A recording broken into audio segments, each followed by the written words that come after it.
अगर मेरी प्रार्थना समझ पा रहे हो तो समझ लो, कातव कांता, जिसे तुम अपनी स्त्री समझ रहे हो, पत्नी समझ रहे हो, पीछे कौन थी, आगे कौन रूप में जाएगी। वर्तमान में वो जीव स्त्री शरीर प्रारब्ध के अनुसार प्राप्त करके तुम्हारे कर्म के भोग के लिए उपस्थित है। वो अब उसे तुमने अपनी पत्नी मानकर गाढ़ आसक्ति कर ली तो नवीन दुर्गति तैयार हो गई। कौन है वो तुम्हारी, जानते हो? नहीं परिचय, कुछ वर्षों का परिचय और इसे सत्य मान लिया। और जहां वो परिवर्तन नाशवान दृश्य जगत का एक दृश्य शरीर परिवर्तित हुआ, नाशवान शरीर का परिवर्तन प्रतिपल हो रहा है, तुम समझ नहीं पा रहे, पर समझा तब जाता है जब वो मृत्यु को प्राप्त होने का समय आता है। तब समझ तुम्हारी किसी काम की नहीं रहती। मन पछितई है अवसर बीते। सुत बनितादि जान स्वार्थ रत, ना करो नेह सभी थे। स्नेह मत करो, स्नेह प्रभु से करो, प्रभु का भाव रखकर करो। कहने की कास्तव तनया, ये जो तुम्हारे पुत्र रूप में आया है, ये कौन है जानते हो? तुम्हारे कर्म का भोग भोगाने के लिए वही भगवद अंश आया है। ये कुछ समय के लिए आया है। शुभ कर्म तो वो सुख प्रदान करेगा, अशुभ कर्म तो दुख प्रदान करेगा, लेकिन वो तुम्हारा नहीं है। आप उसका परिचय नहीं जानते जो पुत्र रूप में आया हुआ है। स्थिरमति रेतन मृति मनुगणया, तुम्हारी बुद्धि स्थिर नहीं है, इसीलिए तुम समझ नहीं पा रहे कि गणना नहीं कर पा रहे हो कि तुम्हारी एक एक श्वास व्यर्थ में नष्ट हो रही है।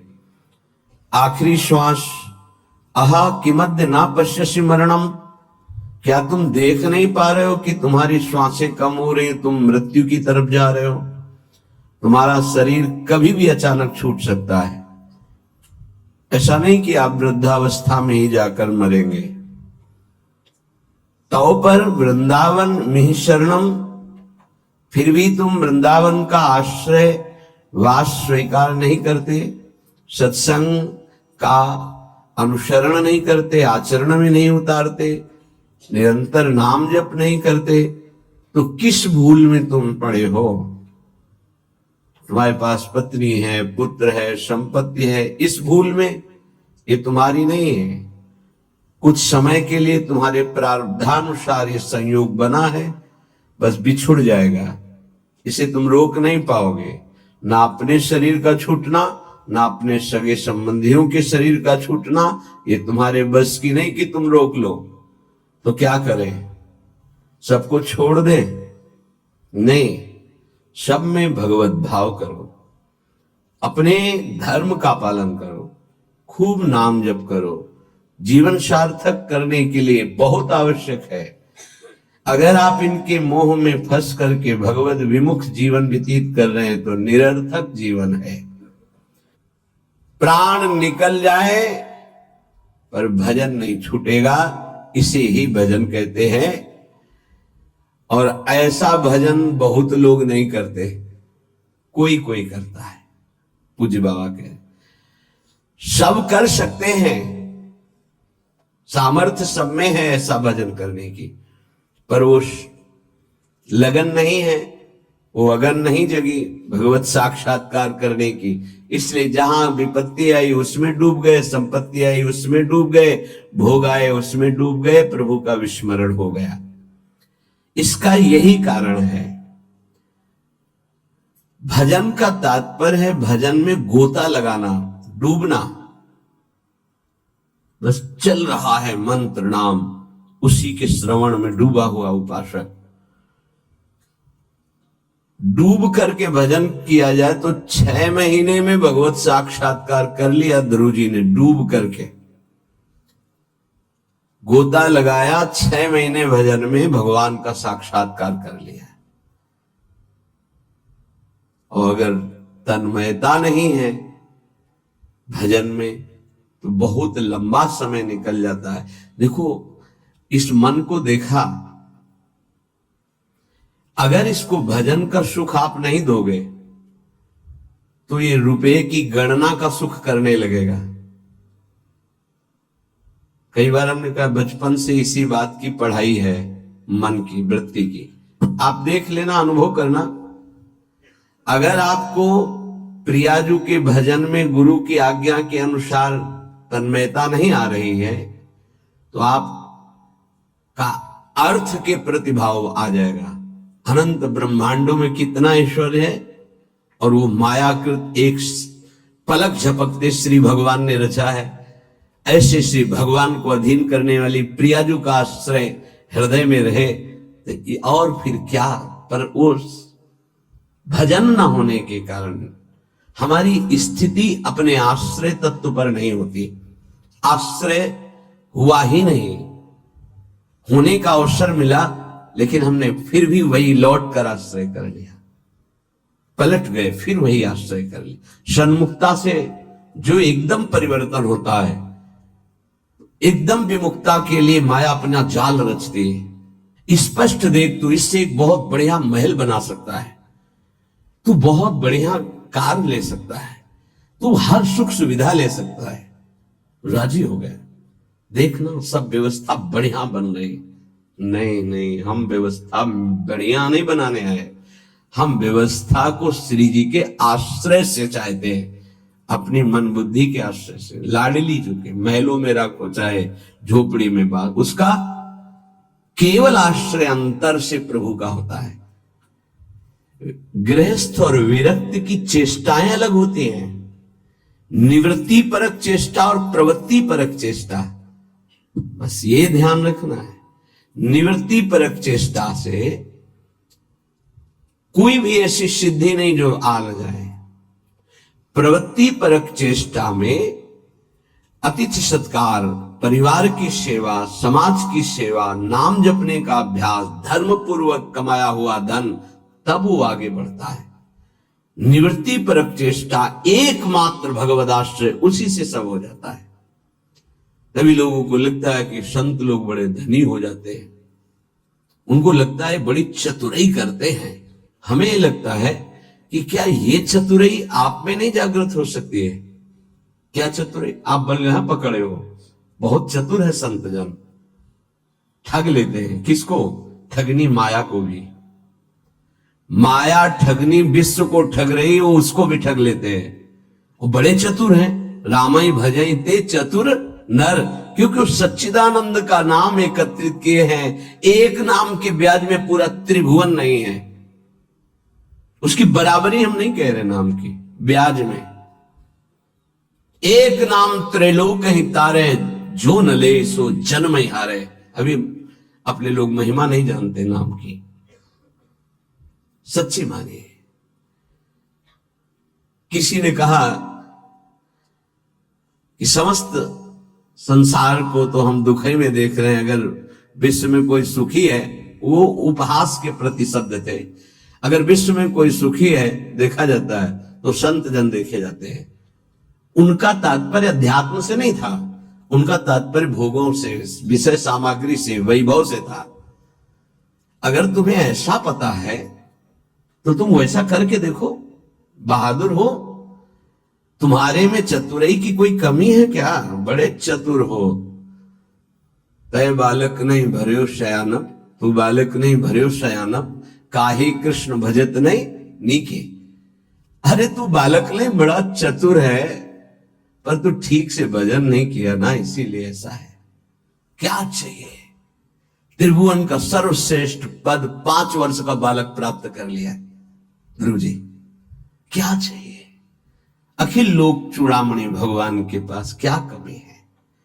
पर आपको उतना भजन करना पड़ेगा, आपको वैसे समर्पित होना। उस 5 वर्ष के बालक ने मां का प्यार, पिता का प्यार, राज्य सुख, शरीर सुख, सब भयों को त्याग करके इसी मथुरापुरी में आकर भजन किया। इसे मधुपुरी कहते हैं शास्त्र भाषा में। यही आकर के भजन किया और यही स्वयं सच्चिदानंद भगवान आकर दर्शन दिए और उनकी कामना पूर्ण की। उच्च पद की। गोता लगाना अर्थात उसमें डूबना, अर्थात उसका ऐसा दृढ़ चिंतन कि गुंजायमान केवल मंत्र और नाम हो रहा है। तुमसे सच्ची कहते हैं ये जीव बड़ा पागल हो गया है माया में, सत्य वस्तु को समझ ही नहीं रहा। पूज्य बाबा कह रहे उसको यही पता नहीं कि मैं यहां कमाने के आया हूं मृत्यु लोक में। पागलों की तरह घूम रहा है, कभी ये बटोर रहा है कभी वो बटोर रहा है, उसका लक्ष्य ही नहीं पता चल रहा कि तू आया क्या लेने यहां है, क्या कमाई करने आया है, उसको समझ में नहीं आ रहा। कई बार कहा ऐसा कमाई और ऐसे देश में कौन रहना पसंद करेगा। किसी भी देश में अगर ऐसी पद्धति हो कि आप यहां आइए, आपको घर मकान भोग सामग्री सब मिलेगी, बहुत ध्यान से सुनिए, पर जब आप हमारे देश से जाएंगे तो आपका कपड़ा तक उतरा लिया जाएगा। सब सुविधाएं मिलेगी, जब जाओगे तो कपड़ा तक उतरा लिया जाएगा। अब आप ऐसे देश में रहना पसंद करेंगे, ऐसे देश की कमाई पसंद करेंगे? कोई भी बुद्धिमान नहीं पसंद करेगा। और आप ऐसे ही देश में हैं जिसका नाम मृत्यु लोक है, कपड़ा तो कपड़ा रहा, आपका शरीर भी छीन लिया जाएगा। यहां की इस देश की कोई भी वस्तु लेकर आप ले जा सकते। अब आप विचार कीजिए आप कितने बड़े बुद्धिमान हैं और क्या कमा रहे हैं। खास बात है जब आप अपने देश को यहां से जाएंगे, अपना देश है भगवत देश, और आपके पास जाने का किराया भी नहीं रखा जाएगा, आपकी पोशाक उतार ली जाएगी, तो आपका यहां शरीर भी छीन लिया जाता है, शरीर संबंधी छीन लिए जाते हैं, बैंक बैलेंस छीन लिया जाता है, प्रॉपर्टी छीन ली जाती है। अब आपके पास रहा क्या? पूरे जीवन में जो पाप और पुण्य कर्म किए, पुण्य तो कोई बिरला ही कर पाता है, नहीं पाप ही होते हैं। अगर पुण्य हुआ तो उसे बचा नहीं पाता है, वो चार लोगों से कह खाली हो जाता है, पुण्य नष्ट हो जाता है। पुण्य अगर हमने कुछ पुण्य किया और कह दिया अपनी वाणी से, चार लोगों के बीच में अपनी प्रशंसा कर ली, तो ताप पुण्य साधना ये सब क्षीण होने लगती। हम वृंदावन गए थे, 100 साधुओं का भोजन कराया, फिर ऐसा ऐसा ऐसा, और संत जन कह रहे थे कि ऐसा भोजन तो आज तक हमने नहीं पाया भगत जी, आपने जैसा पवाया। ओ जो कुछ सुकृत बना था मानो करवाया होगा।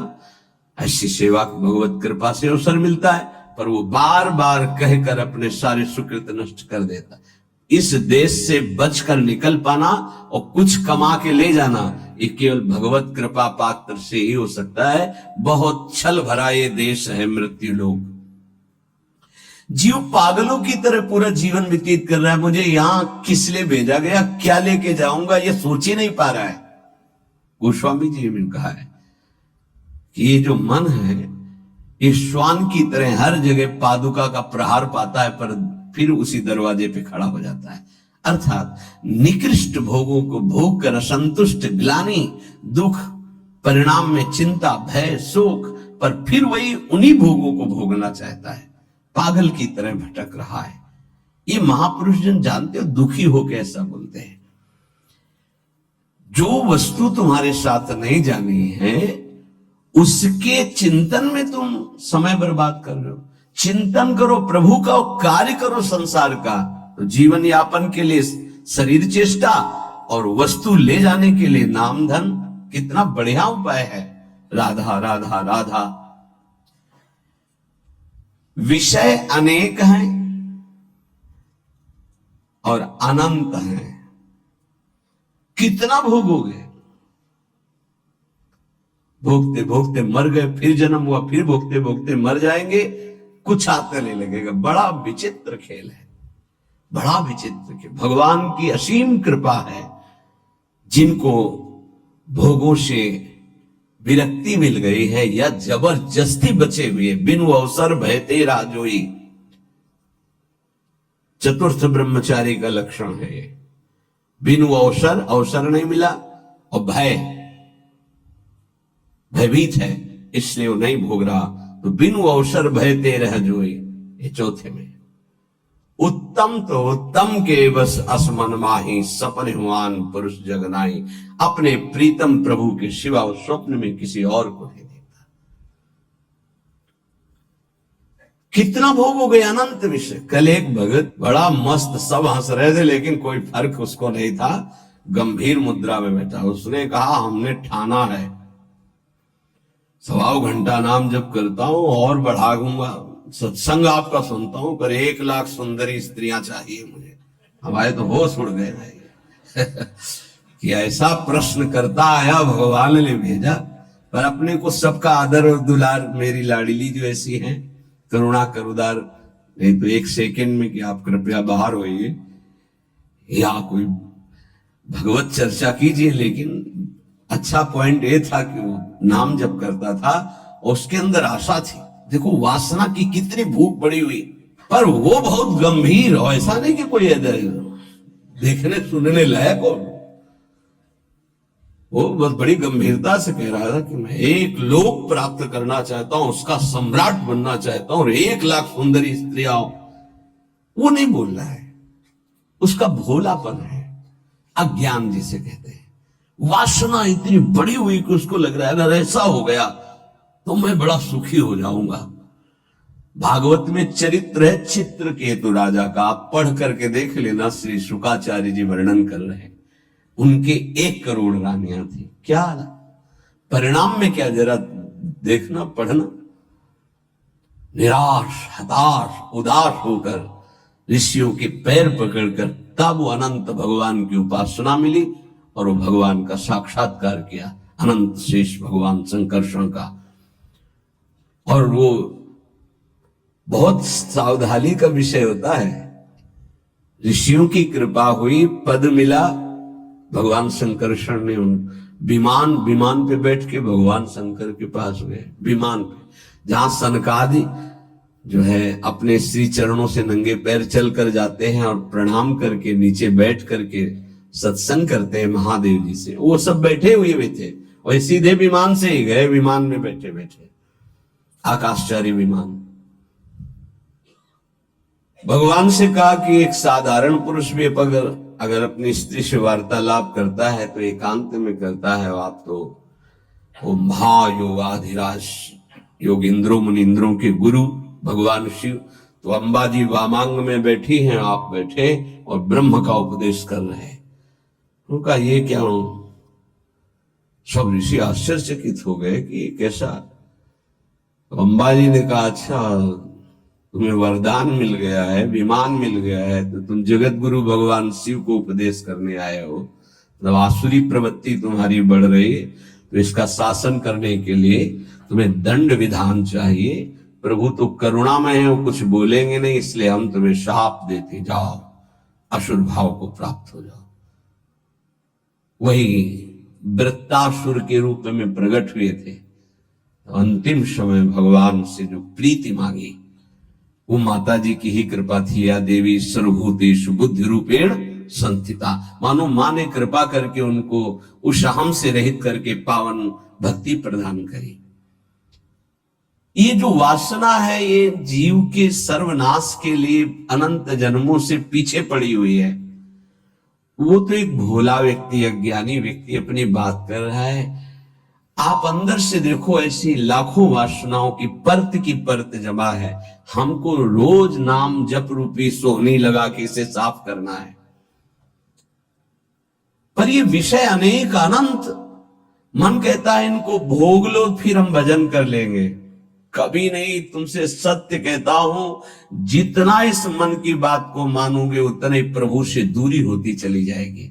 और ये सिखाता है ये जलन हो रही, अगर भोग लेते हैं तो शांति हो जाए, फिर बढ़िया भजन कर लो। इसकी शिक्षा यही होती है, क्योंकि जानता है भजन के लोभ से ही हमारा साथ दे देंगे।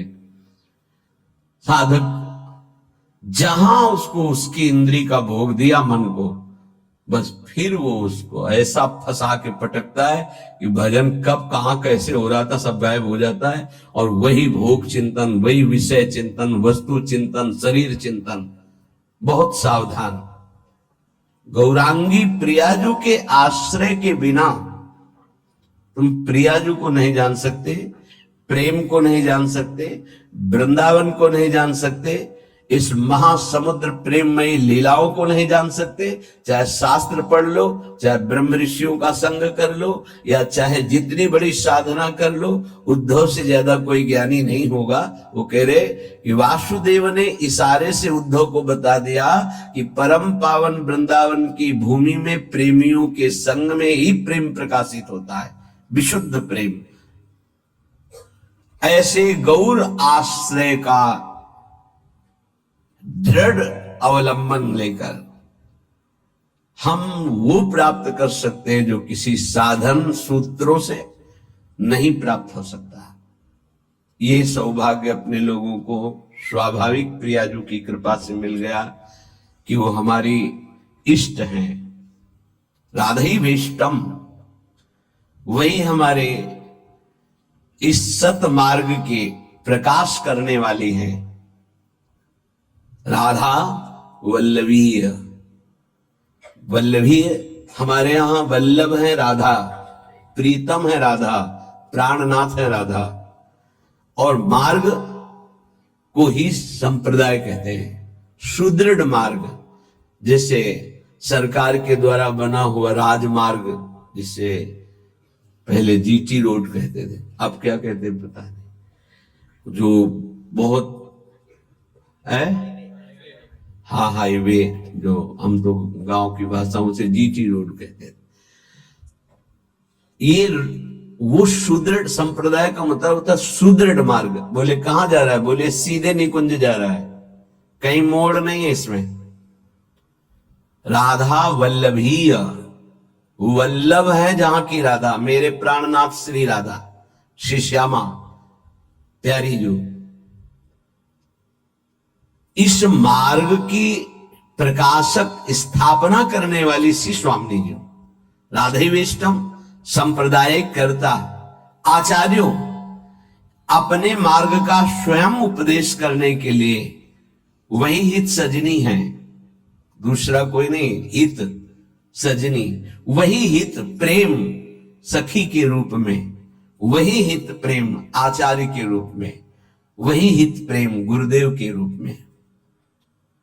मंत्रदह, मंत्र का दान करने वाली श्री किशोरी जू ही है।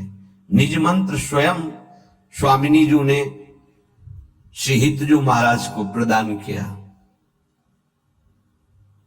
मंत्रदह, मंत्र दाता, सदगुरुष्य, परम सदगुरु श्री लालजू महाराज हैं। कृष्णे वंदम जगत गुरु, ऐसे कृष्ण की वंदना करता हूं जो जगत गुरु स्वरूप में विराजमान है। चाहे वेदांत हो, चाहे योग हो, चाहे भक्ति हो, चाहे कर्म योग हो, सबके गुरुदेव श्री कृष्णचंद्र जो है। किसी भी संप्रदाय का, किसी भी मार्ग का, किसी भी भाषा का हो, गीता जी का आश्रय लेता ही है। गीता जी श्री जगत गुरु भगवान श्री कृष्ण के श्रीमुख से स्वयं प्रकट हुई है।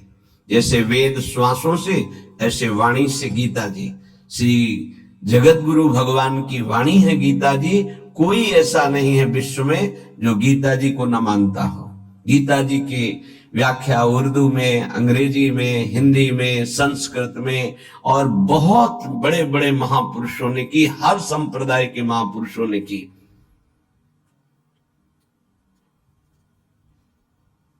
हमारी सदगुरु श्री स्वामिनी जो ऐसी हैं कि ऐसे आचार्यों को भी उपदेश करने वाले जगत गुरु भगवान को शिक्षा प्रदान करती है। नवनिवृत्त निकुंज में प्रेम की, विविध की प्रेम विलासों की, वो बाहर के नहीं जान सकते। सच्ची मानिए, ये केवल सखियां जानती है। इसलिए सर्वोपरि जगत गुरु पद में सर्वेश्वरी रासेश्वरी श्री लाडली जो है हमारी। राधैवेष्टम संप्रदाय करता आचार्यो मंत्रदा सदगुरुश्च मंत्रो राधा। मंत्र भी स्वयं श्री किशोरी जो है, जो मंत्र है वो स्वयं किशोरी जो है। सच्ची मानिए, ये जो आपको नाम मिला, जो शरणागत मंत्र, जो निज मंत्र, ये स्वयं किशोरी जो है। जिह्वा पे विराजमान मेरी लाडली ही नाम मंत्र के रूप में है, ऐसे प्यार से भजो। तो गौराश्रय, बिना गौराश्रय के आप ना वृंदावन को जान सकते हैं, ना वृंदावन के महाप्रेम समुद्र रस को जान सकते हैं, ना वृंदावन की दिव्य लीलाओं में प्रवेश पा सकते हैं। चाहे आप शास्त्रज्ञ हो, चाहे जितने बड़े विद्वान ज्ञानी हो, बिना उद्धव जी से बढ़कर कौन ज्ञानी होगा? उन्होंने वृंदावन की रज को माथे पे चढ़ाया, गोपी जनों की चरण धूलि को, तब जाके उनको श्री कृष्ण प्रेम का परिचय मिला। फिर श्री कृष्ण के प्रेम में जितने भी मत वाले हुए हैं वो सब किशोरी जी के चरणों से प्रेम की भिक्षा मांगी है। किशोरी जी के नख चंद्रमणि का प्रकाश जिन गोपियों को प्रेम की ध्वजा बना दिया, वो हमारी श्री लाडली जो है। श्रीपाद कह रहे इनके आश्रय के बिना निगूढ़ तत्व इस महाप्रेम समुद्र को आप नहीं जान सकते। जहां प्रेम का प्रादुर्भाव हुआ तो ज्ञान, वैराग्य सब अपने आप जागृत हो जाता है। जैसे राजा पधारता है तो फिर उसके मंत्री, सामंत, सेना के पति वो सब वहां आ जाते हैं। ऐसे ही प्रेम राजा हृदय रूपी सिंहासन पर बैठा, ज्ञान रूपी उसका मंत्री, वैराग्य रूपी उसका सेनापति, क्योंकि प्रेम की रक्षा वैराग्य से होती है। और प्रेम से जो ज्ञान प्रकट होता है, उसी ज्ञान से भगवत तत्व का वास्तविक बोध होता है। आत्मरति जिसे कहते हैं, रति माने प्रेम। आत्म तत्व का बोध उसी को होता है जिसे आत्मरति प्राप्त हो जाती है। चाहे ज्ञान हो, वैराग्य हो या भक्ति दिव्य हो, वो सब प्रेम के पधारने पर होता है, जब हृदय में प्रेम जागृत हो जाता है। पूज्य स्वामी अखंडानंद जी महाराज ने पूज्य बाबा उड़िया बाबा जी से प्रश्न किया कि बहुत लोग भजन करते हैं पर लाभ दिखाई नहीं देता जो लाभ होना चाहिए। तो बाबा कहते हैं कि पहली बात, भजन में निष्ठा होनी चाहिए कि चाहे मर जाऊं, इतना कष्ट आवे, पर भजन नहीं छोड़ूंगा, ऐसी निष्ठा नहीं है। किसी बिरले में होती है। नहीं, जहां सामने इंद्रियों के भोग आते हैं भगवान छूट जाते हैं। हम मानते हैं, भजन का प्रयास करते हैं, लेकिन जहां सामने भोग आया कि प्रभु भूल गए। आप देख लीजिए, चाहे वो भोजन हो, रसेंद्री का भोग हो या किसी भी इंद्री का भोग हो, उस समय प्रभु को भूल गए और उस भोगानंद को स्वीकार कर लिया तो ऐसे पूरा जन्म व्यतीत होने लगेगा और आपको भगवत साक्षात्कार नहीं होगा। जो लाभ मिलना वो बहुत दूरी हो जाएगा। जहां कोई दुख आया, विपत्ति आई, भूल गए प्रभु को। सुख आया, संपत्ति आई, भूल गए प्रभु को। मर चाहे जाए हम, किंतु प्यारे का भजन नहीं छोड़ सकते। इसी का नाम भजन है। भजन का स्वरूप क्या? ये चाहे विपत्ति, दुख, मृत्यु से बढ़कर तो कुछ है नहीं। हमारी मृत्यु भी आ जाए तो हम भजन नहीं छोड़ सकते। अब त्रिभुवन की राजलक्ष्मी मिलने पर जो आधे पल के लिए भी प्रभु का विस्मरण नहीं करता, उसे भक्त कहा गया है, महाभागवत कहा गया। तो कुछ भी सुख सुविधा मिले उस समय हमें प्रभु का, यही तो कसौटी है कि आप उत्तम से उत्तम आकर्षणकारी भोगों के बीच में, लेकिन भगवत विस्मरण नहीं है।